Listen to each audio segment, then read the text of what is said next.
নমস্কাৰ বন্ধুসকল, চিটেটৰ চিলেক্টিভ কিছুমান কোৱেশ্যন লৈ অহা হৈছে আৰু সেই চিলেক্টিভ কুৱেশ্যনসমূহৰ লগত সম্পৰ্ক ৰাখি টপিকসমূহ থুলমূলকৈ শ্বৰ্টকাটকৈ আলোচনা কৰা হৈছে। আপোনালোকৰ সহায়ক হয় কমেণ্ট কৰি জনাব। আহক আমি প্ৰথম কুৱেশ্যনটো লৈ আহোঁ। What is the process of reading a text repeatedly to get a general overview, main idea or gist of the matter called? বিষয়টোৰ এটা সাধাৰণ আভাস, মূল ধাৰণা বা সাৰাংশ পাবলৈ এটা পাঠ অতি দ্ৰুতগতিত পঢ়া প্ৰক্ৰিয়াক কি কোৱা হয়? ইয়াত অপশ্যন দিছে চাৰিটা: scanning, intensive reading, skimming, critical reading. ইয়াত শুদ্ধ এনচাৰটো হৈছে স্কিমিং। এতিয়া আহক আমি স্কিমিঙৰ বিষয়ে অলপ আলোচনা কৰোঁ। স্কিমিং বা সাৰাংশ পঠন, তো ইয়াত ইংৰাজীত কোৱা হয় it means reading a text repeatedly to get a general overview, main idea or gist of the matter. ইয়াৰ অৰ্থ হৈছে বিষয়টোৰ এটা সাধাৰণ আভাস, মূল ধাৰণা বা সাৰাংশ পাবলৈ এটা পাঠ অতি দ্ৰুতগতিত পঢ়া। Unlike scanning, you are not looking for a specific number or keyword. You want to know what the whole text is about. স্কেনিঙৰ বিপৰীতে ইয়াত আপুনি কোনো নিৰ্দিষ্ট সংখ্যা বা মুখ্য শব্দ নিবিচাৰে। আপুনি কেৱল গোটেই পাঠটো কিহৰ ওপৰত আধাৰিত তাক জানিব বিচাৰে। অৰ্থাৎ বন্ধুসকল, এইটো কথা কোৱা হৈছে যে স্কেনিঙৰ ক্ষেত্ৰত আমি যেনেকৈ নিৰ্দিষ্ট কিবা এটা শব্দ বা কিবা এটা নিৰ্দিষ্ট বস্তু আমি বিচাৰি পোৱাৰ কাৰণে দ্ৰুতভাৱে কৰোঁ, কিন্তু স্কিমিং হৈছে যে কোনো এটা পাঠ বা বাতৰি কাকত বা কোনো এটা গল্প পঢ়াৰ আগতে আমি সাৰাংশৰ ওপৰত আকৌ চকু ফুৰাই লওঁ, সেইটোৱেই হৈছে স্কিমিং। আন এটা কুৱেশ্যন লৈ আহোঁ। Words that a person recognize and understands when reading or listening but rarely use while speaking or writing from parts of their. Option দিছে চাৰিটা: এক্টিভ ভোকাবুলাৰী, পেছিভ ভোকাবুলাৰী, প্ৰডাক্টিভ ভোকাবুলাৰী, চাইড ভোকাবুলাৰী। ইয়াৰ শুদ্ধ এনচাৰটো হ'ব পেছিভ ভোকাবুলাৰী। অৰ্থাৎ যিবোৰ শব্দ এজন ব্যক্তিয়ে পঢ়িলে বা শুনিলে চিনি পায় আৰু বুজি পায়, কিন্তু নিজে কওঁতে বা লিখোঁতে খুব কমহে ব্যৱহাৰ কৰে, সেইবোৰক কি শব্দভাণ্ডাৰ বোলা হয়? এই ভোকাবুলাৰীৰ ক্ষেত্ৰত, অৰ্থাৎ এই এক্টিভ আৰু পেছিভ ভোকাবুলাৰীৰ ক্ষেত্ৰত কুৱেশ্যনটো আহিছে।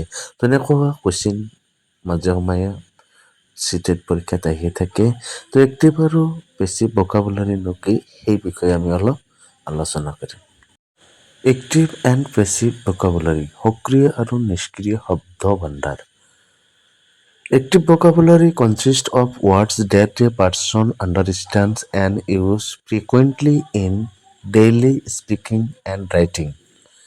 সক্ৰিয় শব্দভাণ্ডাৰ হৈছে সেইবোৰ শব্দ যিবোৰ মানুহে বুজি পায় আৰু দৈনিক কথা-বাৰ্তা বা লিখনিত সঘনাই ব্যৱহাৰ কৰি থাকে। আনহাতে পেছিভ ভোকাবুলাৰী হ'ল passive vocabulary consist of words that a person recognize and understands when reading or listening but rarely used while speaking or writing. নিষ্ক্ৰিয় শব্দভাণ্ডাৰ হৈছে সেইবোৰ শব্দ যিবোৰ এজন ব্যক্তিয়ে পঢ়িলে বা শুনিলে চিনি পায় আৰু বুজি পায়, কিন্তু নিজে কওঁতে বা লিখোঁতে খুব কমহে ব্যৱহাৰ কৰে। আমি এটা উদাহৰণ ল'ব পাৰোঁ। কমেন্টছ মানে যেনেকৈ আৰম্ভ কৰা, ষ্টাৰ্ট মানেও আৰম্ভ কৰা।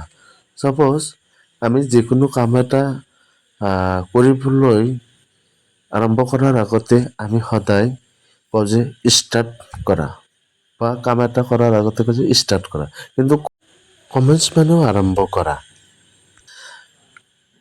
আৰম্ভ কৰা। কিন্তু কমন শব্দটো আমি ব্যৱহাৰ নকৰোঁ, কিন্তু আমি সক্ৰিয়ভাৱে অৰ্থাৎ এক্টিভভাৱে সদায় আমি কৈ থাকোঁ যে ষ্টাৰ্ট কৰা বা পঢ়িবলৈ ষ্টাৰ্ট কৰা। সেই সদায় কোৱা হয় যে তোমালোকে পঢ়া বা তোমালোকে পঢ়া ষ্টাৰ্ট কৰা। Another question: which type of assessment is conducted during the teaching learning process to monitor student learning and provide ongoing feedback? Option চাৰিটা হ'ল submitted assessment, formative assessment, diagnostic assessment, placement assessment. ইয়াৰ শুদ্ধাঞ্চটো হ'ব কি formative assessment, অৰ্থাৎ ছাত্ৰ ছাত্ৰীৰ শিক্ষণ পৰীক্ষা কৰিবলৈ আৰু ধাৰাবাহিক প্ৰতিক্ৰিয়া দিবলৈ শিক্ষণ প্ৰক্ৰিয়াৰ মাজত কোনটো মূল্যায়ন কৰা হয়? সামগ্ৰিক মূল্যায়ন, গঠনমূলক মূল্যায়ন, নিদানমূলক মূল্যায়ন, প্লেচমেণ্ট মূল্যায়ন। অৰ্থাৎ ইয়াৰ বিষয়ে আমি ফৰ্মেটিভ এছেছমেণ্ট বা সাবমেটিভ এছেছমেণ্ট কি সেই বিষয়ে আমি আলোচনা কৰিম। ফৰ্মেটিভ এণ্ড সাবমেটিভ এছেছমেণ্ট গঠনমূলক আৰু সামগ্ৰিক মূল্যায়ন। Formative assessment is conducted during the teaching learning process to monitor student learning and provide ongoing feedback. গঠনমূলক মূল্যায়ন শিক্ষণ প্ৰক্ৰিয়াৰ মাজতে ছাত্ৰ ছাত্ৰীৰ শিক্ষণ পৰীক্ষা কৰিবলৈ আৰু ধাৰাবাহিক প্ৰতিক্ৰিয়া ফিডবেক দিবলৈ কৰা হয়। আনহাতে summative assessment is conducted at the end of an instructional unit or term to evaluate student learning against a standard. সামগ্ৰিক মূল্যায়ন এটা শৈক্ষিক বৰ্ষ বা এটা পাঠ্যক্ৰমৰ শেষত ছাত্ৰ ছাত্ৰীৰ শিক্ষণৰ চূড়ান্ত মান নিৰূপণ কৰিবলৈ কৰা হয়। অৰ্থাৎ আমি সহজভাৱে কথাখিনি মনত ৰাখিম যে শ্ৰেণীকোঠাত শিক্ষক এজনে যদিও ছাত্ৰ ছাত্ৰীসকলক কুইজ দিয়ে বা মৌখিক প্ৰশ্নৰ উত্তৰ ক'বলৈ দিয়ে বা গৃহকৰ্ম কৰিবলৈ দিয়ে বা হোমৱৰ্ক দিয়ে, এইখিনি কথাসমূহ সদায় ফৰ্মেটিভ এছেছমেণ্টৰ ভিতৰত পৰে। আনহাতে শিক্ষক এগৰাকীয়ে বা ছাত্ৰ ছাত্ৰীসকলৰ বাৰ্ষিক বা চূড়ান্ত বোৰ্ড পৰীক্ষাসমূহৰ সামগ্ৰিক মূল্যায়নৰ পিছত যিটো ৰিজাল্ট বা ফলাফল ওলায় সেইটো হয় সাবমেটিভ এছেছমেণ্টৰ ভিতৰত। Another question: when a teacher conducts a test to find out specific learning gaps or weakness of a student and then provides instructional support to cure those difficulties, the two steps are respectively called. Option চাৰিটা summative assessment and formative assessment, diagnostic test and remedial teaching, achievement test and enrichment class, placement test and micro teaching. তো ইয়াৰ শুদ্ধাঞ্চটো হ'ব কি diagnostic test and remedial teaching. অৰ্থাৎ যেতিয়া এগৰাকী শিক্ষকে ছাত্ৰ ছাত্ৰীৰ নিৰ্দিষ্ট শিক্ষণৰ ব্যৱধান বা দুৰ্বলতাসমূহ বিচাৰি উলিয়াবলৈ অভীক্ষা কৰে আৰু তাৰ পিছত সেই অসুবিধা দূৰ কৰিবলৈ অতিৰিক্ত শিক্ষণ প্ৰদান কৰে, সেই পদক্ষেপ দুটা ক্ৰমে কি কোৱা হয়? অৰ্থাৎ শুদ্ধাঞ্চটো কি নিদানমূলক অভীক্ষা আৰু প্ৰতিকাৰমূলক শিক্ষা, অৰ্থাৎ ডায়াগনষ্টিক টেষ্ট আৰু ৰিমেডিয়েল টিচিং। এই দুটা বিষয়বস্তুৰ বিষয়ে আমি এতিয়া আলোচনা কৰিম। ডায়াগনষ্টিক টেষ্ট আৰু ৰিমেডিয়েল টিচিং অৰ্থাৎ নিদানমূলক অভীক্ষা আৰু প্ৰতিকাৰমূলক শিক্ষণ। A diagnostic test is conducted to find out the specific learning gaps, difficulties, or weakness of a student in a subject. এজন ছাত্ৰ বা ছাত্ৰীৰ এটা বিষয়ত থকা নিৰ্দিষ্ট শিক্ষণৰ ব্যৱধান বা অসুবিধা বা দুৰ্বলতাসমূহ বিচাৰি উলিয়াবলৈ নিদানমূলক অভীক্ষা কৰা হয়। অৰ্থাৎ এইটোক হৈছে ডায়গনষ্টিক অৰ্থাৎ কোনোবা ছাত্ৰ বা ছাত্ৰীয়ে কোনো এটা বিষয়ত কিবা ব্যৱধান বা কিবা অসুবিধা পাইছে নেকি বা দুৰ্বল আছে, অৰ্থাৎ কোনো এটা নিৰ্দিষ্ট বিষয়ত কম বুজি পায়, অৰ্থাৎ আনৰ তুলনাত দুৰ্বল, সেইটো হৈছে কি ডায়গনষ্টিক। আনহাতে remedial teaching is the instructional support given after the diagnostic test to card those specific learning difficulties. নিদানমূলক অপেক্ষাৰ পাছত ছাত্ৰ ছাত্ৰীৰ সেই নিৰ্দিষ্ট শিক্ষণৰ অসুবিধা দূৰ কৰিবলৈ যি অতিৰিক্ত শিক্ষণ প্ৰদান কৰা হয় তাক প্ৰতিকাৰমূলক শিক্ষণ বুলি কোৱা হয়। এজন শিক্ষকে তেওঁৰ শ্ৰেণীত থকা ছাত্ৰ ছাত্ৰীবিলাকৰ মাজত দুৰ্বল ছাত্ৰ ছাত্ৰীসকলক, অৰ্থাৎ কোনো বিষয়ত বুজি নোপোৱা ছাত্ৰ ছাত্ৰীসকলক পৰীক্ষা লোৱাৰ পিছত যদি বুজি পায় যে এই ছাত্ৰ ছাত্ৰীবিলাক, অৰ্থাৎ উদাহৰণ হিচাপে যে এটা শ্ৰেণীত এজন ছাত্ৰই চাইলেণ্ট লেটাৰ কি বুজি নাপায়, তেনেহ'লে সেই ছাত্ৰজনক নতুনকৈ সেই চাইলেণ্ট লেটাৰসমূহ কি সেই বিষয়বস্তুটোৰ বিষয়ে যি জ্ঞান দিয়া হয়, অৰ্থাৎ যি ক্লাছ লোৱা হয় নতুনকৈ শিকোৱাৰ কাৰণে, সেইটোৱে হৈছে কি ৰিমেডিয়েল ক্লাছ। আৰু কি কি বিষয়ত কি কি ছাবজেক্টত দুৰ্বল, আৰু সেই দুৰ্বল পৰীক্ষা কৰাৰ পিছত যে পৰীক্ষাত সেই দুৰ্বল ছাত্ৰ ছাত্ৰী ফাইণ্ড আউট কৰাৰ কাৰণে যিটো পৰীক্ষা লোৱা হয় সেইটো ডায়গনষ্টিক টেষ্ট বুলি কোৱা হয়। Reading longer text like comic books, novels or storybooks outside the syllabus for pleasure, joy and general understanding is an example of option 4টা intensive reading, extensive reading, critical reading, scanning। ইয়াৰ শুদ্ধাঞ্চটো হ'ব কি extensive reading, অৰ্থাৎ পাঠ্যক্ৰমৰ বাহিৰৰ কোনো comic book, উপন্যাস বা সাধুকথাৰ কিতাপ আনন্দ, আমোদ আৰু সাধাৰণ বুজাবুজিৰ বাবে দীঘলীয়া পাঠ পঢ়াটো তলৰ কোনটোৰ উদাহৰণ? শুদ্ধাঞ্চাৰ ব্যাপক পঠন, বিস্তাৰিত পঠন, অৰ্থাৎ আমি এক্সটেন্সিভ ৰিডিং বা বিস্তাৰিত পঠন মানে কি সেই বিষয়ে আমি এতিয়া পঢ়িম। এক্সটেন্সিভ ৰিডিং ব্যাপক পঠন বা বিস্তাৰিত পঠন হ'ল it means reading longer text for pleasure, joy and general understanding. ইয়াৰ অৰ্থ হৈছে আনন্দ, আমোদ আৰু সাধাৰণ বুজাবুজিৰ বাবে দীঘলীয়া পাঠ পঢ়া। The main focus is on the overall meaning, not on every single detail or word. ইয়াৰ মূল গুৰুত্ব সমগ্ৰ বিষয়বস্তুৰ অৰ্থ বুজাত থাকে, প্ৰতিটো বিতং কথা বা শব্দৰ ওপৰত নহয়। আমি চিটেট পৰীক্ষাৰ বাবে মনত ৰাখিবলগীয়া কথাবিলাক হৈছে কি যে কমিক বুক বা নভেল অৰ ষ্টৰি বুক, অৰ্থাৎ কোনো উপন্যাস বা সাধুকথাৰ কথা ক'লে বা কোনো কমিক বুকৰ কথা ক'লে, অৰ্থাৎ পাঠ্যক্ৰমৰ বাহিৰৰ কোনো কিতাপৰ কথা পঢ়াৰ কথা ক'লে, অৰ্থাৎ আনন্দেৰে আমি যিবিলাক কথা বা যিবিলাক সাধুকথা শুনিবলৈ বা পঢ়িবলৈ আমি আমোদ পাওঁ বা ফূৰ্তি পাওঁ, সেইবোৰেই হৈছে কি এক্সটেন্সিভ ৰিডিং। অৰ্থাৎ চিটেটৰ কাৰণে আমি এইখিনি কথা মনত ৰাখিলে হ'ল যে মূল পাঠ্যক্ৰমৰ বাহিৰত যিবিলাক আনন্দ উল্লাসৰ বাবে যিবিলাক কিতাপ পঢ়া হয়, যেনিবা কোনো কমিক বুক, কোনো উপন্যাস, কোনো ষ্টৰি বুক বা সাধুকথাৰ কিতাপ, এইবিলাক হৈছে কি extensive reading. Another question, which reading type involves analyzing, evaluating and questioning the text to look for the author's hidden bias, purpose and the validity of arguments?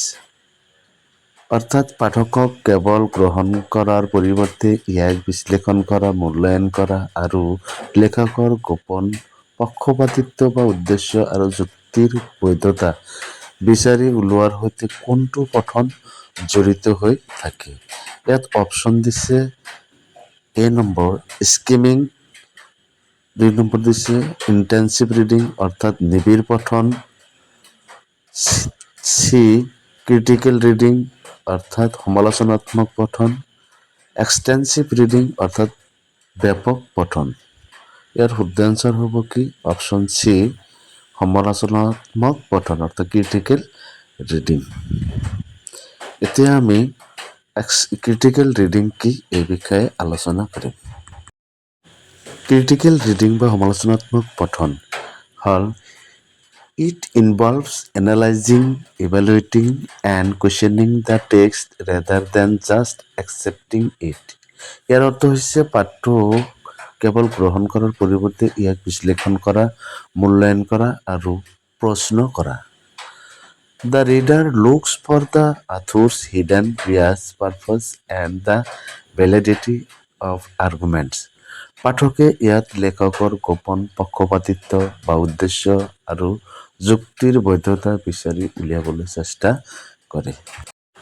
চিটেট পৰীক্ষাৰ বাবে এটা উদাহৰণ আমি এনেদৰে আমি দাঙি ধৰিব পাৰোঁ যে reading N editorial column in a newspaper to judge if the argument is failure or biased. পত্ৰিকাগতৰ এটা সম্পাদকীয় স্তম্ভ পঢ়ি যুক্তিটো নিৰপেক্ষ নে পক্ষপাতিত্বমূলক তাক বিচাৰ কৰা। অৰ্থাৎ আমি কোনো এটা বিষয়বস্তু পঢ়িলে, কোনো এখন কিতাপ বা উপন্যাস বা পত্ৰিকাগত পঢ়িলে সেই পঢ়াখিনিৰ পৰা আমি বুজি পাওঁ যে ইয়াত লিখকৰ পক্ষপাতিত্বমূলক কথা উল্লেখ কৰিছে, তেনেহ'লে সেইটো হ'ব কি ক্ৰিটিকেল ৰিডিং অৰ্থাৎ সমালোচনাত্মক পঠন বুলি কোৱা হ'ব। আন এটা কুৱেশ্যন লৈ আহোঁ। When a reader looks through a text very quickly to find a specific piece of information such as a phone number or a birth date they are engaging in. অৰ্থাৎ যেতিয়া এজন পাঠকে কোনো এক নিৰ্দিষ্ট তথ্য যেনে ফোন নম্বৰ বা জন্মৰ তাৰিখ বিচাৰি পাবলৈ অতি দ্ৰুতগতিত এটা পাঠৰ ওপৰেৰে চকু ফুৰাই তাক কি বোলে? অপশ্যন দি আছে স্কিমিং, বি দি আছে স্কেনিং, চি দি আছে এক্সটেন্সিভ ৰিডিং, ডি দি আছে ক্ৰিটিকেল ৰিডিং। অৰ্থাৎ ইয়াত শুদ্ধ এনচাৰটো হ'ব কি অপশ্যন বি স্কেনিং। এতিয়া স্কেনিং কি এই স্কেনিঙৰ বিষয়ে এতিয়া আমি আলোচনা কৰিম।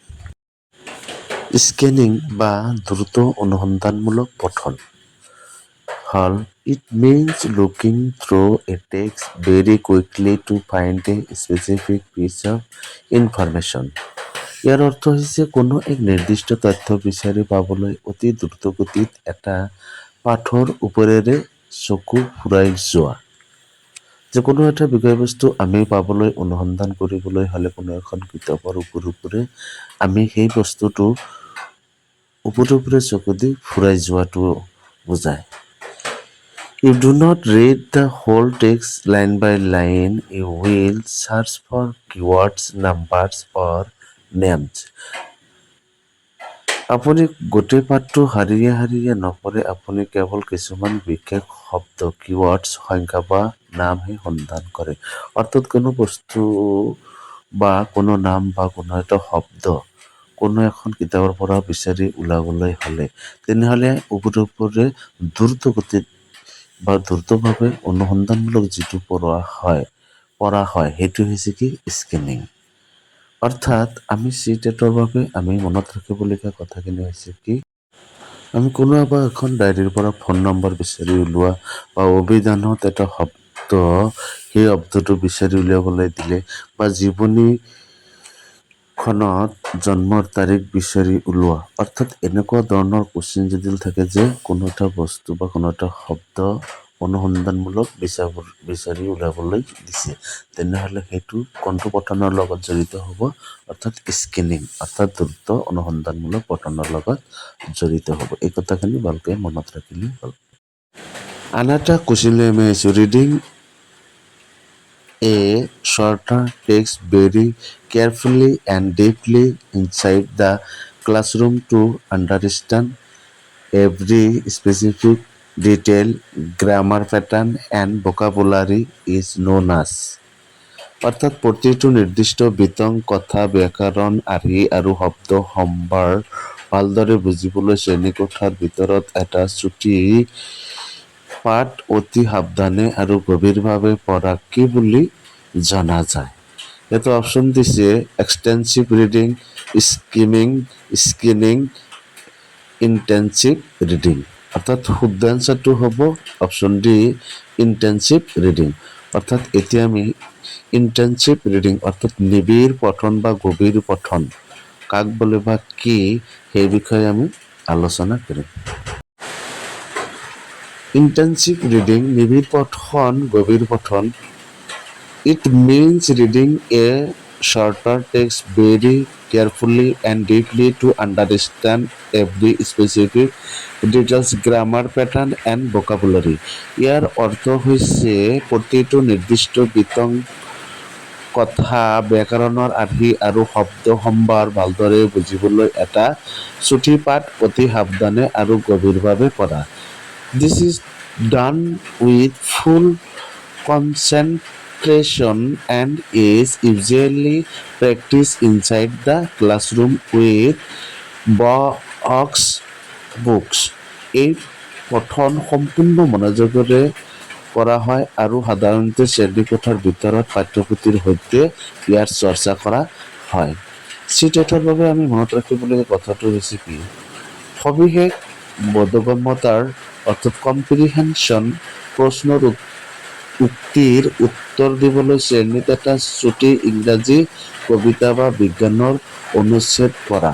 অৰ্থাৎ কিবা এটা বস্তু বা কিবা এটা পাঠ ক্লাছত পঢ়িবলৈ দিলে এইটো হ'ব কি ইণ্টেনচিভ ৰিডিং অৰ্থাৎ নিবিড় পঠন বা গভীৰ পঠনৰ লগত জড়িত হৈ থাকে।